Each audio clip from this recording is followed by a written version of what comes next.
Halo, apa kabar? Hari ini kita akan membahas tentang budaya organisasi.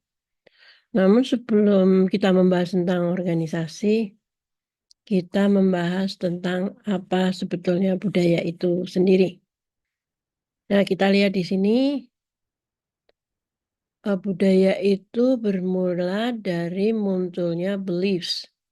Beliefs adalah tantangan alam atau tantangan lingkungan yang menghasilkan keyakinan cara mengatasi. Kalau zaman dulu kala, misalnya ya, kita sebagai manusia itu kan makhluk yang lemah. Kalau berhadapan dengan singa, buaya, ular ya di hutan belantara gitu. Nah, satu-satunya cara supaya kita bisa selamat, kita harus berkelompok, nggak bisa sendirian. Sehingga muncullah belief bahwa kita akan bisa menghadapi tantangan alam apabila kita berkelompok.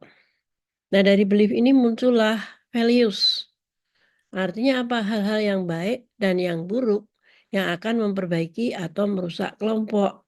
Jadi sebagai contoh ya, eh, perilaku-perilaku yang membuat kelompok ini menjadi tidak rukun, tidak bisa bersatu, itu tentu saja hal yang buruk dan itu harus dihindari oleh anggota kelompok itu. Nah, dari situ kemudian muncullah norma. Norma ini adalah kumpulan values yang yang diterima oleh seluruh anggota kelompok. Jadi seluruh anggota kelompok akan memegang norma kelompok ini untuk kelompok ini tetap rukun. Dan terakhir attitude, bagaimana mempersepsi sesuatu dengan perspektif norma kelompok. Jadi attitude ini mengatur perilaku anggota kelompok menggunakan norma-norma tersebut. Nah, sekarang bisa Anda pikirkan sendiri bagaimana di zaman modern ini, apa beliefnya, apa tantangannya. Tentu saja bukan ular atau singa atau buaya ya, tapi apa tantangannya yang bisa menghasilkan keyakinan untuk bisa mengatasi masalah itu. Kemudian nanti bisa Anda analisa juga, lalu nilai-nilai apa yang dibutuhkan untuk menghadapi tantangan itu. Nah, tentu saja bangsa-bangsa yang tidak begitu sukses itu adalah bangsa-bangsa yang kurang mampu mengidentifikasi tantangan lingkungan. Begitu pula organisasi yang tidak sukses ini adalah organisasi-organisasi yang tidak pas di dalam beliefnya, tidak pas dalam mengidentifikasi tantangan lingkungan. Kurang lebih seperti itu ya. Sudah ada bayangan kan ya jadinya, oh kenapa itu tidak sukses itu values-nya apa? Karena belief-nya apa gitu kan. Nah, nanti Anda juga dalam tugas nanti akan diminta untuk mengidentifikasi organisasi itu apa belief-nya dia. Dan nanti kalau Anda ke depan berhadapan dengan tantangan untuk mengubah budaya organisasi, Anda berangkat dari belief dulu. Jadi apa sih belief-nya? Sehingga kita itu tidak profit. Atau apa sih belief-nya sehingga pelayanan publik tidak berhasil terpenuhi. Itu berangkat dari belief-belief yang kurang pas dalam menentukan tantangannya. Nah, di dalam memandang budaya itu berbagai cara bisa kita lakukan. Saya memilih satu aja, banyak banget ya. Tapi milih satu aja ini aja yang menarik. Yang lain juga menarik, tapi nanti bisa panjang banget kuliahnya. Ini aja, kita melihat dari konsep kolektif individualis. Jadi bangsa itu berkembang mulai dari kolektif jadi individualis. Gampangnya begini. eh Jadi seperti tadi kan ya, kita bahas, oh jadi supaya bisa berhadapan dengan singa, ular, itu kita harus bersatu. Nah itu namanya kolektif. Jadi masyarakat di sebuah kampung di tengah hutan, itu sangat kolektif. Norma-norma kelompoknya itu adalah bersatu, rukun, dan biasanya dalam bersatu rukun itu kan akan muncul seorang pemimpin. Dan dia yang akan menentukan norma seperti apa yang bisa membuat kelompok ini jadi sukses dalam berhadapan dengan tantangan alam yang berat, binatang buas, iklim, dan sebagainya. Pemimpin ini juga yang akan membawa masyarakat di kampung ini eksis atau extinct. Tergantung dari kepemimpinan orang ini. Dan pemimpin ini terpilih karena dia orang yang paling kuat, orang yang paling berani, orang yang paling percaya diri gitu ya pada waktu itu. Ketika itu zaman zaman purba dulu. Nah, sekarang bagaimana suatu bangsa ini kemudian berubah setelah atau masyarakat di tengah hutan ini berubah setelah eh, mereka menemukan rakit, mereka bisa berakit-rakit di sungai, akhirnya ketemu suku lain gitu ya. Setelah mereka menemukan kuda sehingga mereka bisa melakukan perjalanan dan bertemu dengan suku lain di mana mempunyai nilai-nilai yang mungkin sama, mungkin beda. Kemudian mungkin mereka berkonflik dan kemudian siapa yang menang, disitulah nilai-nilai kelompok yang menang ini akan mendominasi nilai-nilai kelompok yang kalah. Pemimpin dari yang menang ini akan kemudian memimpin kelompok yang kalah dan seterusnya. Itu juga menjadi asal-usul dari suatu negara.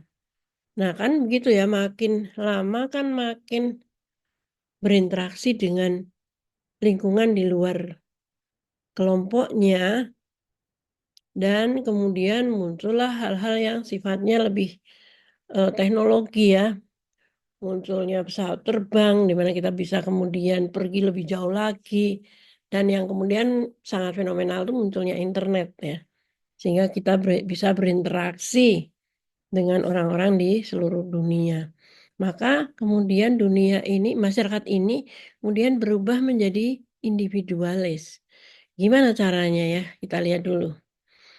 Jadi pertama, individualis ini masyarakat kolektif berubah menjadi individualis ini karena perbedaan tingkat perkembangan sosial ekonomi. Jadi semakin berkembang suatu bangsa itu secara sosial ekonomi akan semakin individualis dia. Nanti saya jelaskan juga gimana sih individualis itu ya. Oke. Kemajuan teknologi juga menyebabkan negara ini menjadi suatu negara atau suatu bangsa ini menjadi lebih individualis. Nah, karena apa? Karena modernisasi bermuara pada menurunnya kolektivitas dan meningkatnya individualisme. Nah, perbedaan individualis kolektif ini juga karena kompleksitas masyarakat.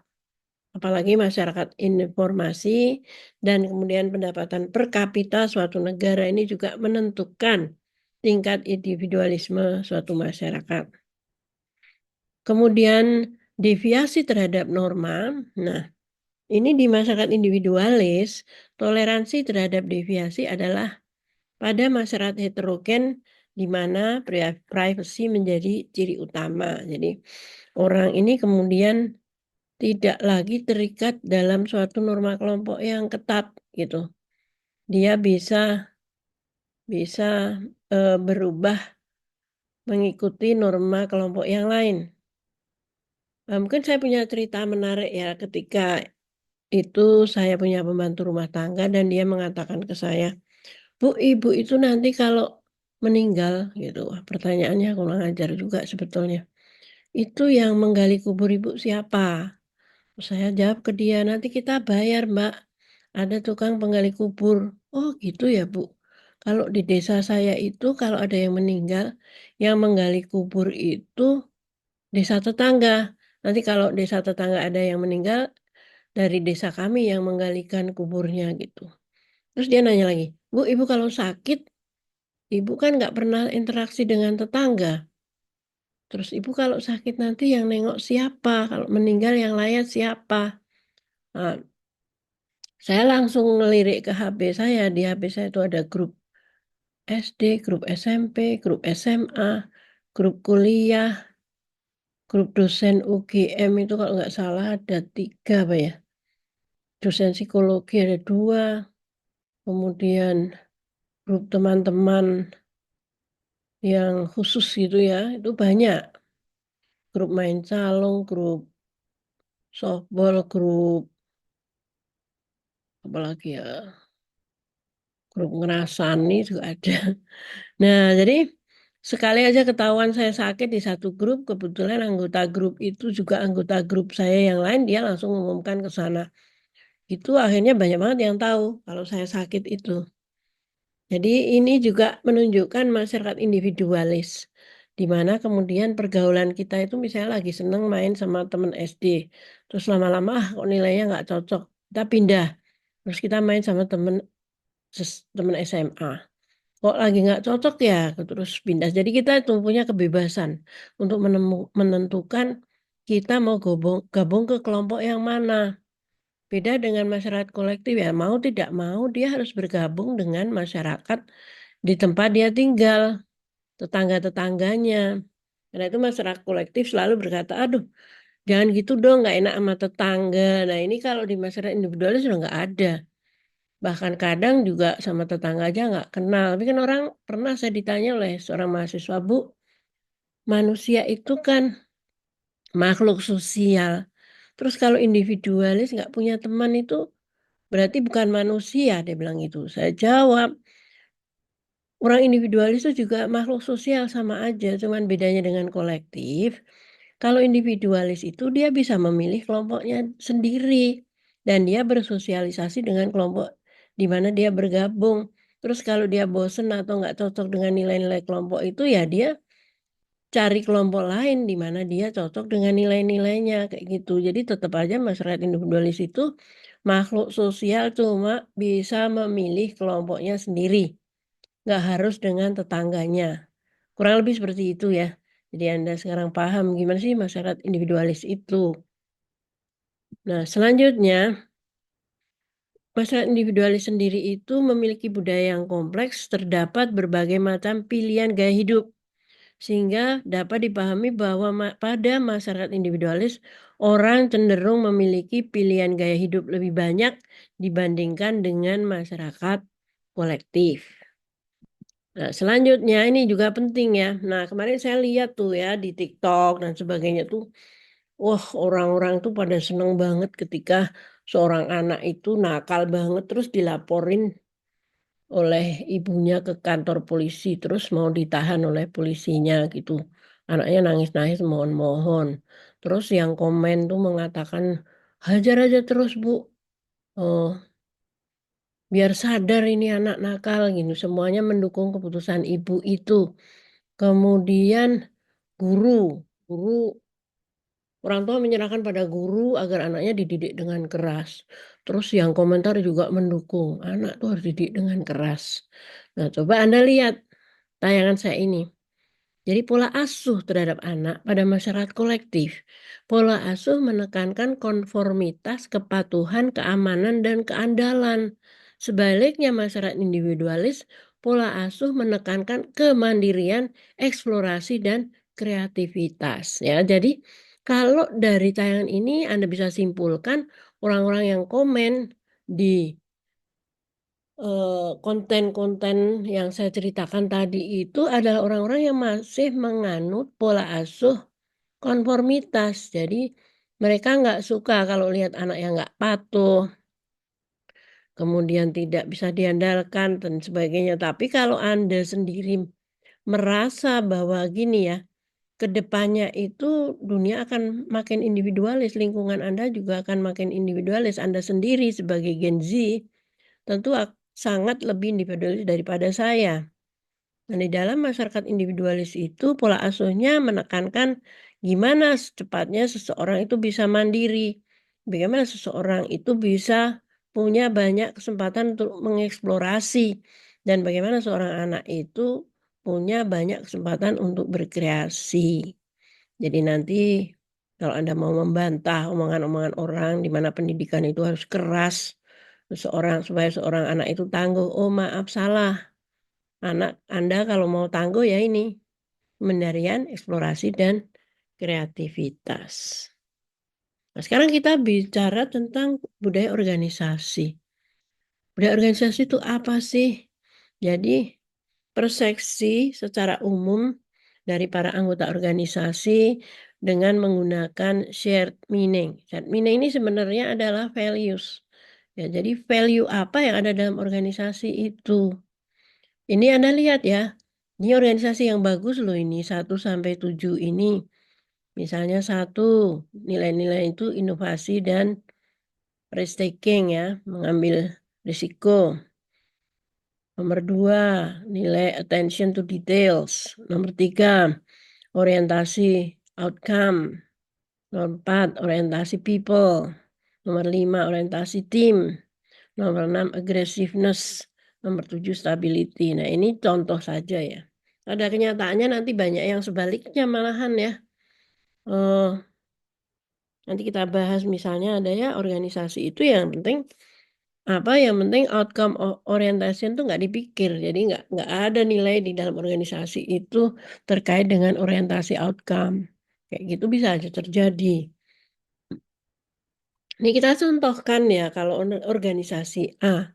Organisasi A ini adalah manufacturing firm ya, pabrik ya. Manajer diharapkan untuk mendokumentasikan semua keputusan. Dan good manager adalah mereka yang bisa memberikan data detail untuk menunjang rekomendasi mereka. Keputusan yang kreatif yang bisa memberikan perubahan secara signifikan. Jadi keputusan yang kreatif ya, yang bisa mengubah secara signifikan dan juga ada terhadap perubahan dan risiko itu tidak didorong.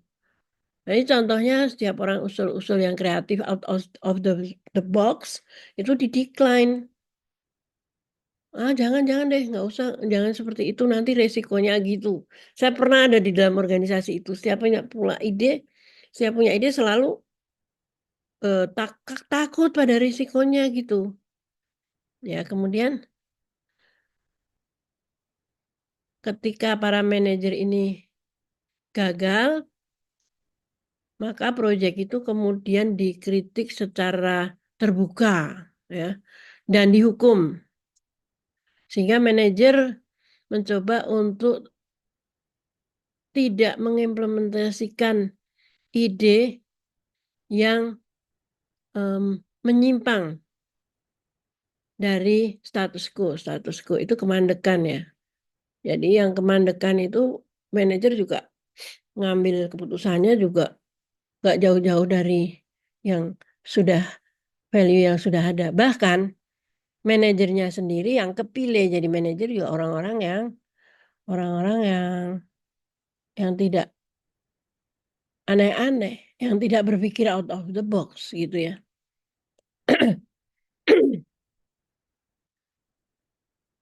Jadi ada suatu semboyan di dalam perusahaan itu bahwa kalau tidak rusak, nggak usah dibetulin. If it ain't broke, don't fix it. Nah, kemudian di situ itu banyak sekali aturan ya, rules and regulation yang harus diikuti oleh karyawan. Para manajer mensupervise karyawan secara ketat ya, memastikan tidak akan ada deviasi. Manajer sangat mementingkan produktivitas yang tinggi tanpa memedulikan dampaknya terhadap moral employee, ya moral para karyawan dan turnover. Aktivitas kerja didesain terkait dengan individu. Ada departemen yang jelas dan jalur wewenang ya, dan karyawan diharapkan untuk meminimalkan hubungan formal dengan karyawan lain di luar garis komen itu, di luar kedudukannya dalam struktur.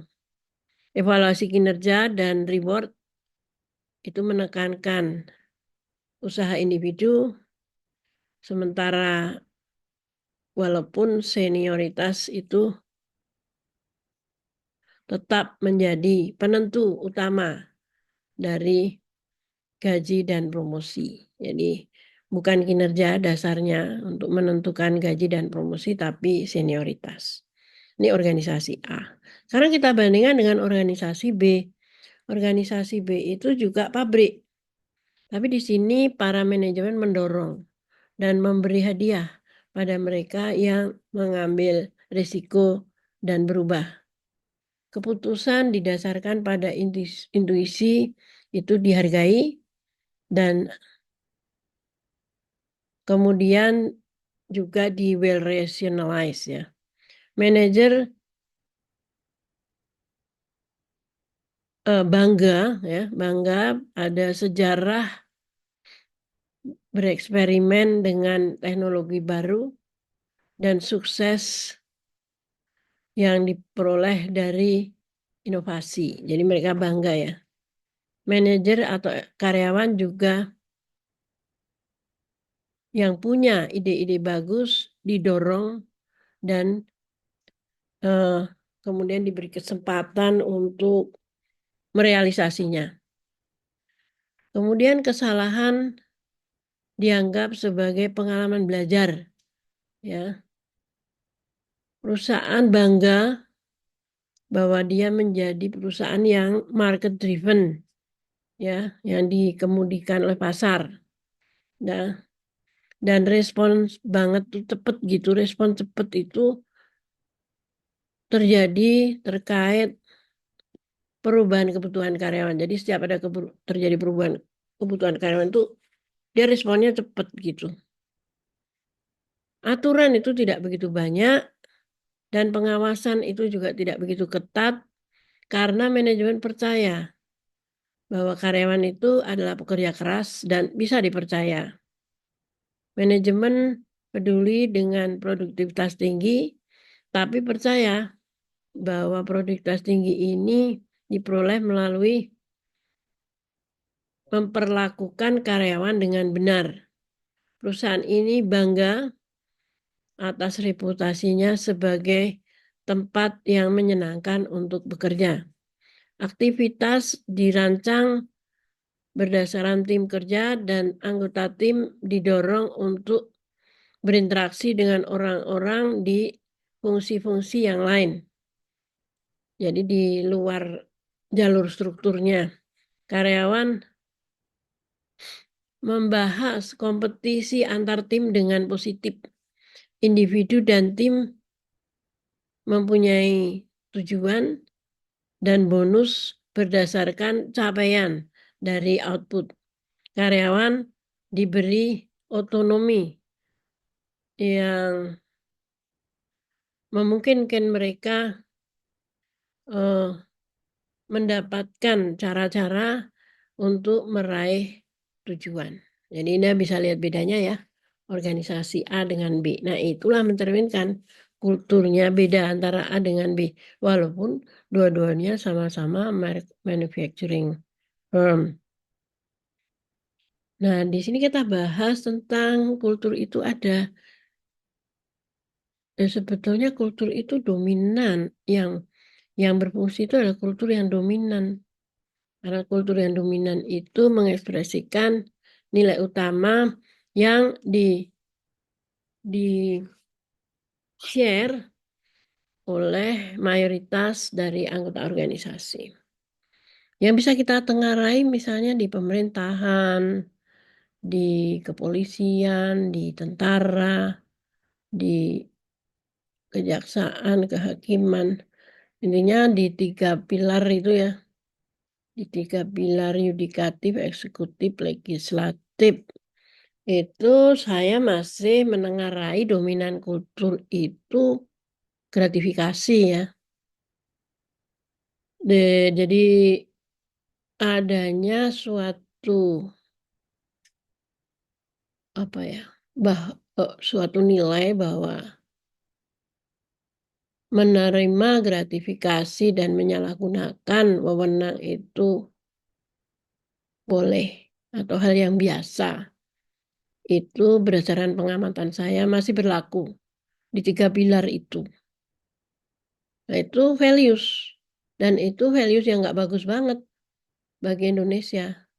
Tapi itu sudah berlangsung sejak dulu.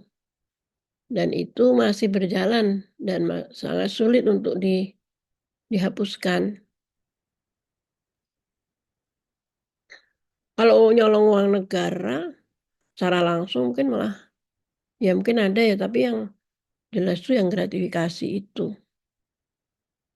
dengan menyalahgunakan wewenang. Nah, kemudian subcultures ya. Ini mini cultures dalam suatu organisasi didefinisikan sebagai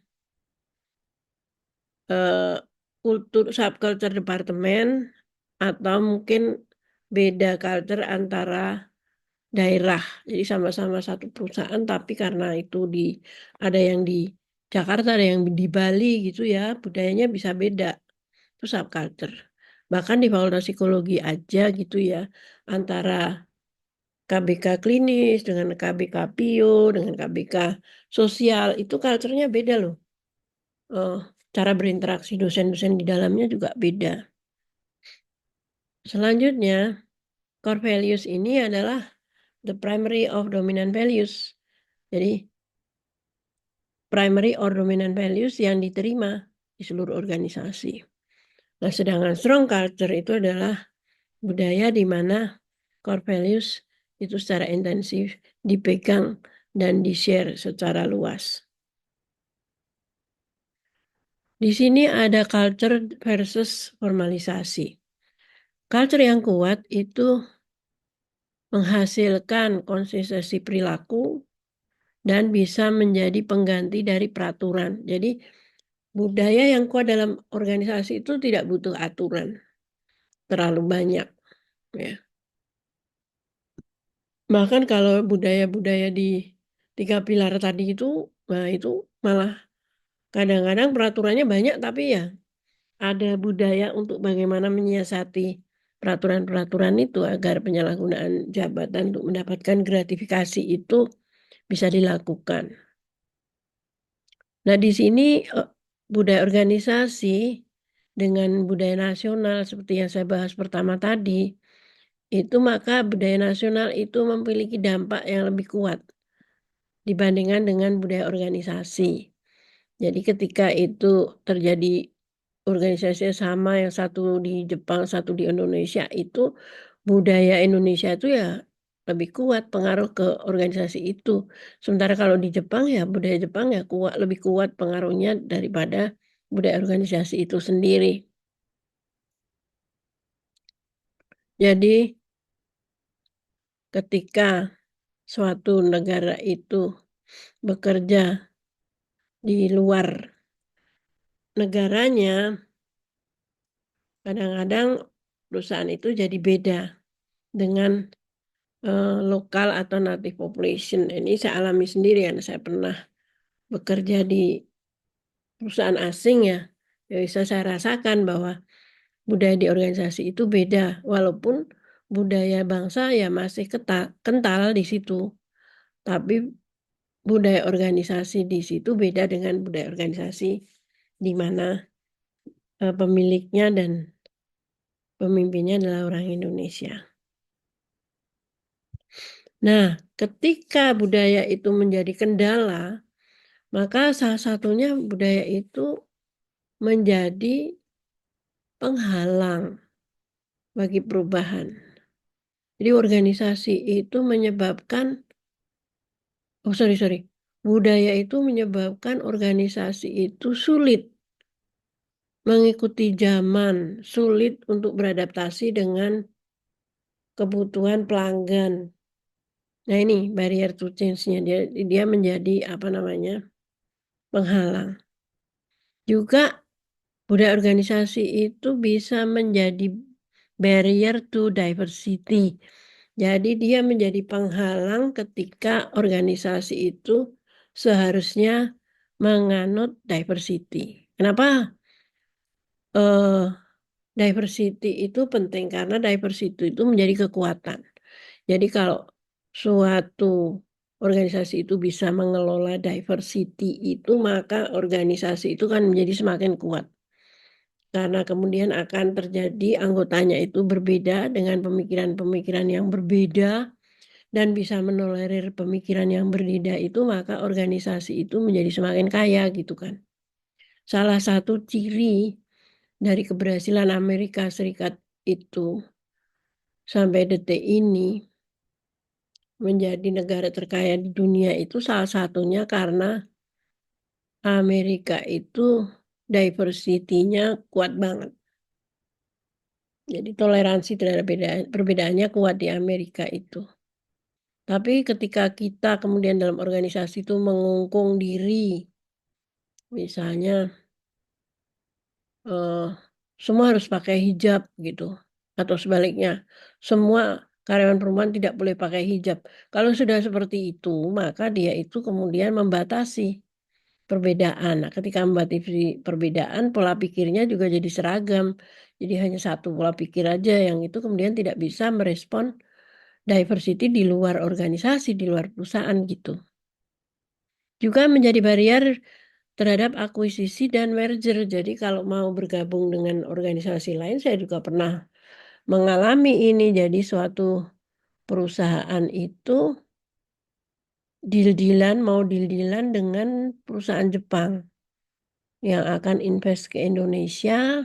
Daripada dia bikin perusahaan baru, dia mau menyuntikkan dana di perusahaan ini.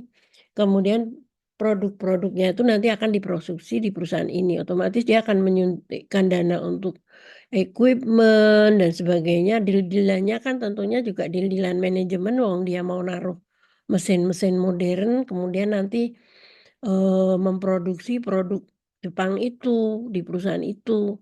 Tapi karena perusahaan itu culture-nya itu sangat ini ya, sulit untuk menerima perubahan itu akhirnya gagal. Padahal peluang dari perusahaan itu untuk menjadi perusahaan besar tuh mungkin banget ketika perusahaan Jepang itu invest ke situ. Nah ini ya culture sebagai liability. Nah gimana sih budaya itu awalnya budaya itu gimana? Jadi perlu Anda ketahui bahwa budaya itu ditentukan oleh pendiri dari organisasi itu atau biasa disebut sebagai founding fathers ya. Nah, jadi founder itu merekrut dan mempertahankan karyawan yang cara berpikirnya dan cara merasakannya sesuatu itu sama dengan dia. Jadi ini pasti terjadi. Jadi pimpinan itu pasti merekrut orang yang mirip-mirip sama dia gitu, ya. Nah, kemudian founder ini menindoktrinasikan dan menyosialisasikan eh, kepada karyawannya terkait bagaimana dia berpikir dan merasakan. Sehingga anak buahnya itu juga jadi mengadopsi cara berpikir dan cara merasakan itu karena diindoktrinasi oleh para pemimpin.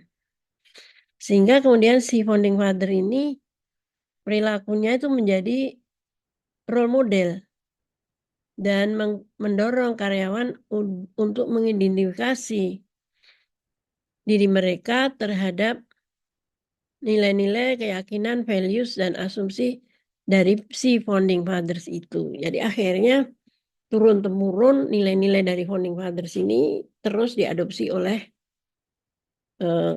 anggota organisasi. Nah sekarang pertanyaannya adalah bagaimana kemudian kulturnya ini hidup, ya budayanya hidup. Nah ini dimulai pertama dari seleksi, bagaimana organisasi ini kemudian peduli bagaimana si kandidat ini bisa sesuai nggak dengan organisasinya. Kemudian mereka juga menyampaikan informasi kepada kandidat about, terkait organisasi itu. Jadi seleksinya juga akhirnya nyari orang yang sama nilai-nilainya dengan dia. Nah, kemudian top management ini juga mendorong apa ya tertanamnya norma-norma perilaku yang kemudian diadopsi oleh organisasi. Sosialisasi adalah proses yang mendorong karyawan ini beradaptasi ya terhadap budaya organisasi. Nah, ini dia bagaimana membentuk budaya organisasi ini ya. Jadi pertama adalah filosofi dari organizations founder atau founding fathers. Ini mempengaruhi kriteria seleksi, kemudian mempengaruhi top manajemen dan sosialisasi, kemudian menghasilkan budaya organisasi. Nah, sekarang ujung-ujungnya adalah gimana ini ya kan filosofi dari Founding Fathers ini. Kalau ini filosofinya nggak bagus, beliefnya meleset, dan sebagainya, ya sudah semuanya meleset. Karena itu kalau Anda mau mengubah organisasi tidak mudah. Tapi kuncinya ada di sini. Ya, pernah saya membaca seorang tokoh ya, yang dia kemudian dicomot untuk memimpin suatu organisasi yang sudah mau bangkrut. Dan dia mengajukan syarat, oke saya mau memimpin organisasi ini, perusahaan ini, asalkan saya diberi wewenang untuk mengajak teman-teman saya. Kemudian saya bisa diberi wewenang untuk mengganti para pimpinan, para manajer yang menurut saya harus diganti.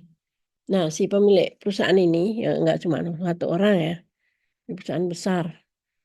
Akhirnya mereka rapat, oke setuju. Anda saya beri target, tahun pertama harus mencapai ini, tapi Anda saya beri kewenangan untuk memilih orang-orang Anda sendiri menduduki jabatan-jabatan pimpinan dan para manajer. Kemudian masuklah dia di situ, langsung dia ganti itu bawahan-bawahannya itu ya diganti gitu orang yang sama dengan dia, dan dia adalah orang yang beliefnya itu pas dengan belief yang dituntut untuk merespon kebutuhan pelanggan. Akhirnya apa? Dalam waktu 1 tahun udah langsung berubah. Karena para pimpinan-pimpinan di bawah dia itu juga sama dengan dia. Dan kemudian bawahan-bawahan yang tidak sama dengan dia ya, para pimpinan yang baru ini ya, para manajer-manajernya langsung menerapkan nilai-nilainya itu ke bawahnya. Yang nggak bisa ikut nilai-nilai ini ya sudah tersingkir gitu. 1 tahun langsung eksis. Langsung udah berubah. 2 tahun, 3 tahun udah gede lagi perusahaan ini gitu. Nah sebaliknya saya juga pernah. Kali ini saya berhadapan sendiri dengan eh, orang yang mengalami. Dia cerita ke saya, tadinya dia perusahaannya itu budayanya kalau ada masalah di lapangan ngomong ke pimpinan. Pimpinan nggak setuju debat dan sebagainya. Kemudian digantilah karena udah selesai kontraknya. eh, Tadinya, aduh kalau saya ngomong jadi ketahuan deh perusahaannya apa. Akhirnya setelah pimpinannya itu diganti, yang gayanya itu gak suka mendengar laporan terkait masalah. Dia senangnya ABS. Wah itu hancur semua, manajer di bawahnya udah hancur semua, tersingkir, ganti orang-orang yang ABS. Yang kemudian perusahaannya tuh menjadi ya tidak sebagus sebelumnya. Kurang lebih seperti ini bayangan tentang budaya. Terima kasih. Selamat belajar.